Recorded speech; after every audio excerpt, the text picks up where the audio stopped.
The rusted camper sat alone at the far end of the lot, paint peeling like dead skin. I stood there, my children's small hands in mine, as the wind picked up and dark clouds gathered overhead. Everyone said I was crazy, a desperate single mom blowing her last dollars on this metal coffin.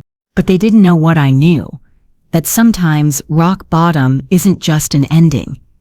My fingers trembled as I reached for the warped door handle. What waited inside would change everything, if we survived long enough to use it. Before we continue, I'm curious, where are you watching from right now? And what time is it there? Drop it in the comments below. And please subscribe to our channel. Your support makes these stories possible. I remember the exact moment I decided to buy that camper. Standing in the rain outside our apartment building, eviction notice in hand, my kids huddled against me. Emma trying to be brave at 10, 8-year-old Liam, not understanding why mommy was crying. The landlord had given us 3 days. 3 days to figure out where to go after Michael left us 6 months ago. My husband didn't just leave, he changed first. The headaches started, then mood swings. Confusion, working all those late shifts at Westlake Chemical gave us a good life until it didn't. Until he walked out one morning without explanation, leaving nothing but mounting bills and unanswered questions. I scrolled through rental listings I couldn't afford, my stomach knotting tighter with each swipe. Then I saw it. A 1978 Airstream listed for $750. My exact bank balance. The owner called it a fixer-upper. The photos showed a dented metal shell with broken windows and water damage. My sister called me insane when I told her. My mother cried, but I saw something no one else did. A chance to keep my children with me. The first time we visited it, parked alone in that empty lot, I noticed something odd. The floor beneath the kitchenette sounded hollow when I stepped on it. The previous owner didn't ask questions when I handed over my last dollars. He seemed relieved, almost nervous, passing me the keys before hurrying away. We moved in that night, spreading sleeping bags across the dirty floor, pretending we were camping while rain drummed against the metal roof. I woke before dawn and started cleaning while the kids slept. Years of grime covered every surface. I was scrubbing the kitchenette floor when my sponge caught on something, a small indent barely visible in the linoleum. I pressed down and heard a click. A hidden compartment. The false floor panel, lifted to reveal a space beneath, packed with neatly organized files and hundreds of photographs.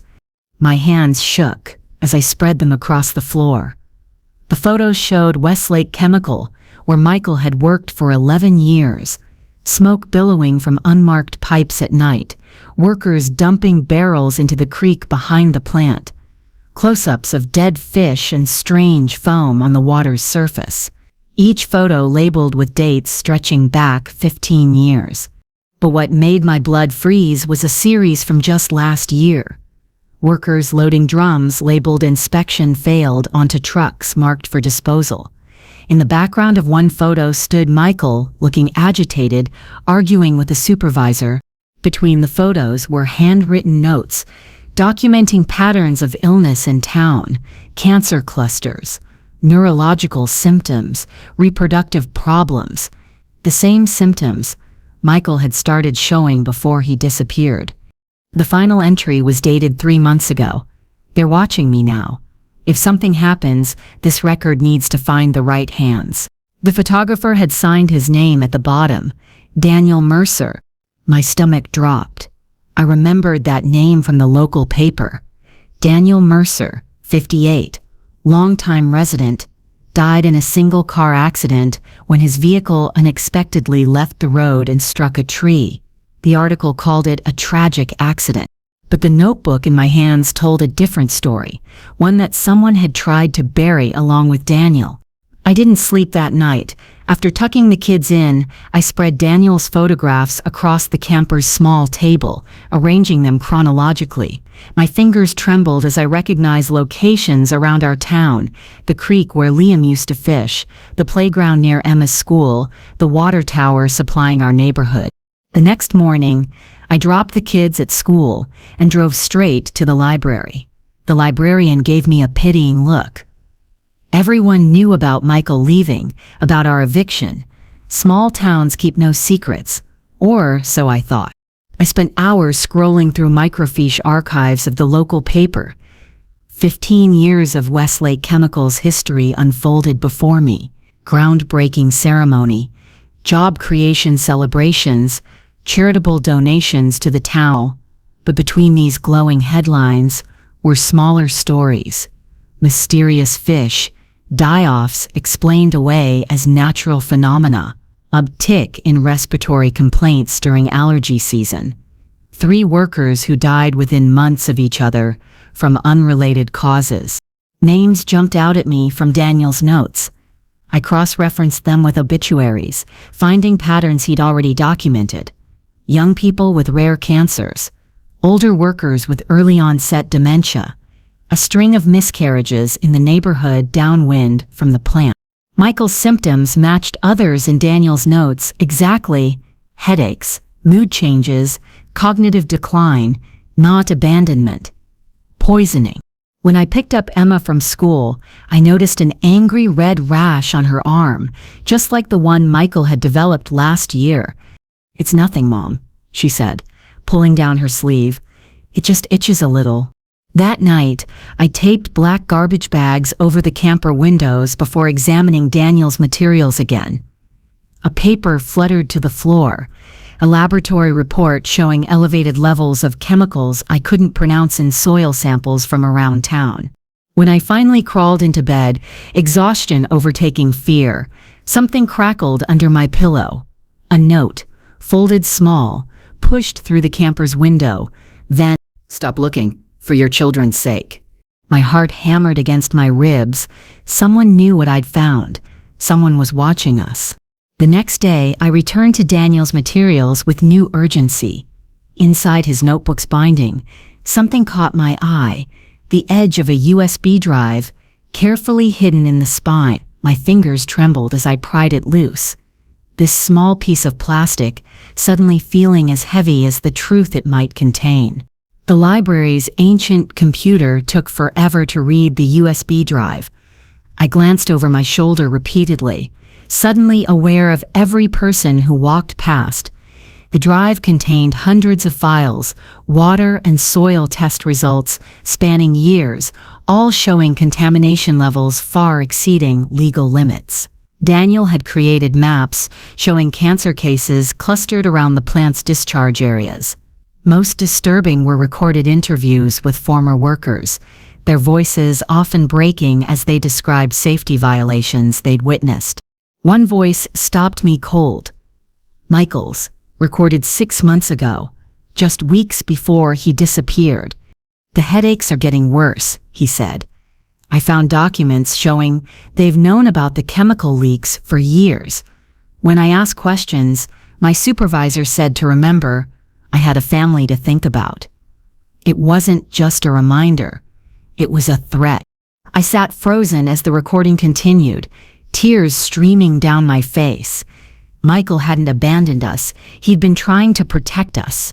That night, I began my own documentation. Using my phone camera, I photographed Emma's rash, then drove past the plant's rear entrance where I'd seen dump sites in Daniel's photos.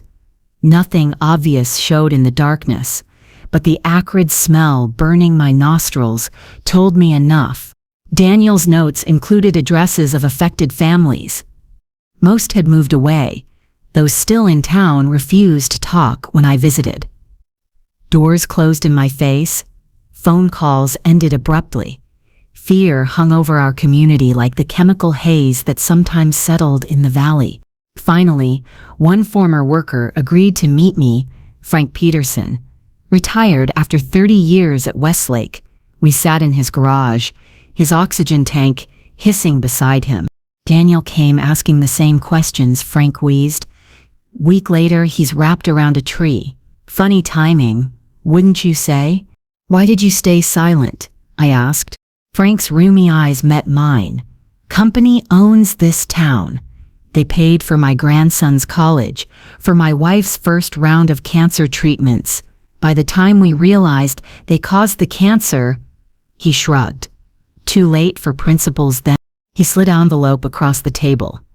Maintenance schedules. Shows when they bypass the filtration systems to save money. Daniel wanted these too. As I drove home, a black SUV appeared in my rearview mirror, following at a consistent distance. It stayed behind me through every turn until I pulled into the public lot where our camper was parked. It drove slowly past as I hurried inside, its tinted windows revealing nothing. Emma's rash had spread to her neck. Liam complained of headaches. I made excuses about allergies, about stress, lies sticking in my throat like barbed wire. I hid Daniel's materials in a waterproof container buried beneath the camper. That night, I sat awake watching my children sleep, wondering if I was putting them in danger by staying, by knowing. The library computer became my research base. I cross-referenced Daniel's findings with public health data, environmental reports, property records. A pattern emerged. Westlake Chemical had slowly purchased land around contaminated areas, creating buffer zones that hid the evidence. The company owned local officials through campaign contributions. The hospital's new wing bore the Westlake name. One afternoon, I returned to the camper and froze in the doorway. Everything looked untouched, but wasn't. The sleeping bags were folded differently. Cupboards closed that I'd left open. The salt shaker moved 2 inches to the left. Someone had searched our home. That night, a rock crashed through our window, sending glass across Liam's bed. Thank God he'd been in the bathroom. Taped to the rock was a newspaper clipping about Daniel's accident. No note needed. The message was clear. I gathered the children and drove to my sister's house 2 towns over. She took one look at my face and ushered us inside without questions. Someone broke into the camper, I explained, keeping my voice steady for the kids' sake. I told you that thing was trouble, she said. Just another bad decision. I didn't argue. Couldn't explain that the camper wasn't the problem. The truth inside it was. When I returned alone the next morning, I found the camper untouched. But taped to the door was a Westlake Chemical business card. On the back, handwritten, "We're hiring. Competitive salary, excellent benefits, family health insurance. Meeting tomorrow, 9 a.m. Not a job offer, a bribe, a threat wrapped in opportunity. I photographed the card before removing it, adding it to my growing documentation. They knew where to find us, knew our vulnerability, thought they knew my price. They were wrong. The environmental reporter's name was Alexis Cruz. She'd written articles about chemical companies in other states, stories about cover-ups and consequences. Daniel had emailed her 3 times before his death. She'd never replied. I get hundreds of tips, she explained when I finally reached her. Most go nowhere. Now I wish I'd listened. We met at a diner, 30 miles from town. I brought copies of everything, kept the originals hidden. Her eyes widened as she examined Daniel's photographs. The test results, my additional documentation. This is a pattern for Westlake, she said, pulling out her laptop. 3 other communities with similar clusters of illness, all denied, buried, discredited. She showed me news clips of other whistleblowers. A teacher who lost her job after raising questions about student illnesses. A doctor whose medical license was suspended for alarmist practices after documenting chemical exposure cases. The company doesn't just deny, Alexis warned. They destroy the messenger. I thought of Emma's worsening rash, of Liam's headaches, of Michael, somewhere out there, possibly still trying to protect us in his own way. I can't walk away, I said. My husband worked there for 11 years. Whatever's happening to him is happening to my daughter now. Alexis outlined our approach, gather more evidence, build a bulletproof case, prepare for the company's inevitable attacks. She had contacts at environmental agencies, at larger news outlets, Daniel's years of documentation gave us a foundation most whistleblowers never had. That night, I took the children to the doctor in the next county over. Not our regular physician, who golfed with Westlake executives. This doctor listened, examined, and frowned at Emma's rash. "These symptoms concern me," he said, writing orders for blood tests. "Environmental exposure would explain this presentation." When we returned to the camper, I found our new water hookup had been cut, water pooling beneath the vehicle. Another warning. I reinforced the windows, installed battery-powered alarms on the doors. We couldn't afford to move, couldn't risk going back to my sister's. The camper had become both our vulnerability and our fortress. The children sensed my fear. Emma grew quiet, watchful. Liam had nightmares. I made up stories about our adventure, about how we were gathering information for an important project. Not lies exactly, just gentler versions of our dangerous truth. 2 days later, Emma's blood tests confirmed elevated levels of industrial chemicals in her system. The doctor called it concerning and unusual. I called it evidence. When I visited Michael's former supervisor, Roger Daniels, at his home, his welcome smile disappeared as I explained why I'd come. "Your husband had problems," he said, blocking his doorway. "Mental health issues. We tried to help." "Like you helped Daniel Mercer?" I asked. His face hardened. "Accidents happen to people who don't mind their own business. People with children should be especially careful." As I turned to leave, he called after me. "Westlake provides over 300 jobs in this town. People don't take kindly to threats to their livelihoods." That night, someone spray-painted "liar" across the side of our camper. The next day, parents at school pickup avoided eye contact. The grocery clerk, who'd always been friendly, rang up my purchases in silence. They were isolating us, preparing the ground for whatever came next. I was putting the children to bed when headlights swept across our windows. A car door slammed. My heart pounded as footsteps approached. When I opened the door, Michael stood there, thinner, older, his eyes haunted but clear. "They told me you were asking questions," he said. "I had to come back before they silenced you too." Michael's return wasn't the reunion I'd imagined during those lonely months. He wouldn't come inside the camper at first, insisting we talk where no one could overhear. We sat in my car, breath fogging the windows as he explained. "I started noticing symptoms last year: headaches, confusion, memory problems. Then I found maintenance logs showing chemical leaks on days I'd worked near those areas." His hands trembled as he spoke. When I brought it up, they transferred me to a different section. When I pushed harder, Roger called me into his office, showed me pictures of you and the kids, said workplace accidents could happen to anyone. He'd left to protect us, he claimed. Gathered evidence from company servers before disappearing. Spent months hiding, documenting his deteriorating health, building a case. "I thought if I wasn't around you, they'd leave you alone," he whispered. I was wrong. I showed him Daniel's materials, the additional evidence I'd gathered. His eyes widened. "Daniel approached me once," he said. "I was too scared to help him." Alexis arranged a meeting with an environmental lawyer the next day. Michael brought his own documentation, internal emails discussing contamination levels, memos about acceptable risk thresholds, budget decisions choosing profit over safety upgrades. The lawyer was blunt. "This is damning, but companies like Westlake have weathered similar storms. They'll claim the evidence is fabricated. Question your credibility. Michael's mental symptoms will be portrayed as pre-existing. They'll suggest financial motivation. People are sick," I argued. "Children are sick. My daughter is sick. And the town depends on Westlake for economic survival," the lawyer countered. "Many will choose paychecks over principles. Prepare for that." He was right.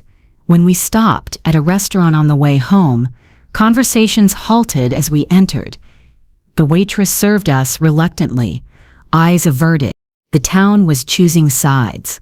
That night, we learned the local paper would announce Westlake's plans for a major expansion. Hundreds of new jobs, millions in tax revenue. The timing wasn't coincidental. As Michael and I prepared our documentation for Alexis, he suddenly grabbed my arm. "These quarterly reports," he said, pointing to financial documents. "The safety inspection dates match deposits to RD Consulting." He pulled up property records on his laptop. RD Consulting is owned by Roger Daniels. The safety inspector was paying him off.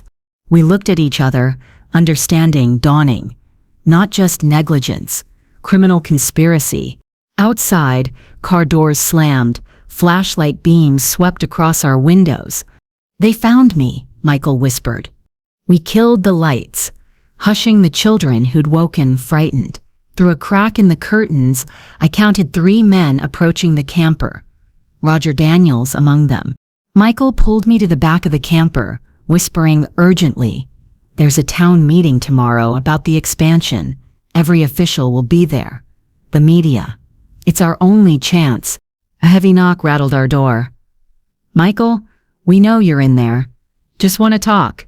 We remained silent, huddled with our terrified children. "Think about your family," Roger called. "Companies prepared to be generous. New house, private schools, medical treatment. All we need is cooperation." When we didn't respond, his voice hardened. "Or we contact immigration about your sister's husband. We explain how your mother's nursing home lost its eligibility for her coverage. Lots of ways this plays out." They eventually left, but the message was clear. They had resources, reach, and ruthlessness we couldn't match. That night, we worked frantically, organizing evidence, preparing our case. Michael's hands shook so badly I had to help him sort documents. Emma's rash had spread further. Liam whimpered in his sleep. We weren't just fighting for justice anymore. We were fighting for survival. By morning, calls and texts flooded in from people I'd thought were friends, asking if rumors were true, telling me to stop causing trouble, suggesting my mental state was concerning. The isolation felt physical, like walls closing in. Alexis arrived at dawn. Local media's already running pieces about Westlake's contributions to the community, she reported. "They're laying groundwork to discredit you." "What if it's not enough?" I asked, looking at my children, at Michael's trembling hands. "What if no one believes us?" "Then we make them look," she said firmly. "Evidence this strong creates its own gravity." We loaded everything into her car. Photographs, test results, medical records, internal documents. As we prepared to leave for the town meeting, Michael pulled me aside. "Whatever happens," he said, "you gave our children something important. You showed them courage means facing fear, not avoiding it." I looked at our battered camper, the home no one thought we should have, the purchase everyone called desperate and foolish, the metal shell that had protected not just our bodies, but the truth. "Let's finish what Daniel started," I said. The community center buzzed with anticipation. Westlake had promised a major announcement about the plant expansion. Jobs, growth, future. Posters displayed architectural renderings of gleaming new facilities. Company representatives in crisp suits mingled with town officials, everyone smiling. We entered quietly. Michael, Alexis, the children, and me. People noticed immediately, conversations faltering as we walked through. Emma gripped my hand tightly. Liam stayed close to Michael. We found seats in the back as the mayor approached the podium. "Today marks an exciting new chapter for our community," he began, nodding toward Westlake's CEO. "A $20 million expansion, creating over 200 jobs." Alexis nudged me. "Now or never." I stood, heart pounding. "Before you continue, there's something everyone needs to see." The room fell silent. The mayor blinked, flustered. "This isn't a public comment session. It's about what Westlake Chemical has been doing to our town," I continued, voice stronger than I felt. "To our children, to our future. Roger Daniels rose from his seat near the front. This woman's husband has documented mental health issues. She's recently experienced financial difficulties. My husband worked at Westlake for 11 years. I cut in. His mental health issues began after chemical exposure the company documented but concealed. Murmurs spread through the crowd. Alexis started distributing packets of information, Daniel's photographs, test results, medical correlations. The mayor banged his gavel, but curiosity had overtaken order. Many of you knew Daniel Mercer, I continued. Before his accident, he documented 15 years of environmental violations at Westlake. I held up photographs of the creek, of dead wildlife, of midnight chemical dumps. This is what's been happening while we weren't looking. This is why our cancer rates are triple the state average. The Westlake CEO stepped forward. These allegations are completely unfounded. This appears to be an extortion attempt by a troubled family. My daughter's blood tests show chemical exposure, I interrupted, voice breaking. The same chemicals Westlake has been dumping illegally for years. Emma stood beside me, pushing up her sleeve to reveal the angry rash covering her arm. A gasp rippled through the audience. Michael approached the podium, pulling up internal company emails on the projection screen. These documents show Westlake executives discussing contamination levels and choosing not to address them. They show payments to local officials to ignore violations. The room erupted. Parents looked at their own children with new fear. Workers exchanged concerned glances. Town officials shifted uncomfortably. An elderly woman stood shakily. My husband worked there 30 years, died of a rare cancer last year. A man joined her. My son's been having seizures since we moved near the plant. One by one, stories emerged. Illnesses dismissed as coincidence. Concerns ignored for years. The Westlake security team moved toward us. But news cameras were rolling now. Alexis had made sure of that. Local reporters who'd been primed to cover a positive economic announcement found themselves documenting something very different. Roger approached Michael, speaking low but urgent. One of Westlake's security guards reached for our evidence packets. My sister, who'd arrived during the commotion, stepped between them. "Touch my sister's documentation, and I'm calling the police," she announced loudly. The room fell silent again. The mayor, face ashen, leaned into his microphone. "Perhaps we should postpone this announcement, pending further." He stopped mid-sentence as the community center doors swung open. State environmental officials entered, accompanied by police officers. "We received multiple reports of environmental violations," their leader announced, along with evidence of corporate fraud and endangerment. I looked at Alexis, who nodded slightly. She'd made calls before we arrived, sending copies of everything to authorities. As officials began serving papers to stunned Westlake executives, I gathered my children close. For the first time in months, I felt something unexpected breaking through my fear. Hope. 6 months later, our camper sits on a new foundation, a real home now, expanded and renovated with funds from the initial settlement. Westlake's operations remain suspended during the ongoing investigation and cleanup. Former executives face criminal charges. The town is slowly healing, divided between those grateful for the truth and those who still resent the lost jobs. Emma's rash has faded. Michael's tremors have lessened with treatment. The environmental health clinic established for affected residents has documented over 200 cases linked to the contamination. Daniel Mercer's widow joined us for a memorial service where we honored his courage and foresight. "He always said the truth would find its way out," she told me, holding his recovered camera. "He would be proud it was you who helped it along." The camper that everyone mocked, that desperate $750 purchase, has become a symbol. We've converted it into a mobile testing station, equipped with basic environmental monitoring tools. Twice monthly, we visit communities near other industrial sites, offering free water and soil testing, documenting patterns that might otherwise go unnoticed. Last week, I found a final note tucked inside Daniel's camera case, a photograph of his young niece, who died of leukemia 20 years ago, the first victim that opened his eyes to Westlake's impact. His mission wasn't just professional, it was personal, like mine. Sometimes purpose finds you in unexpected ways, even in a rusted camper no one wanted, holding secrets no one should keep. The truth was always there, waiting for someone desperate enough to look, someone with everything to lose and just enough courage to fight. That's the end of this journey. Have you ever made a desperate decision that unexpectedly changed your life for the better? Share your experience in the comments below.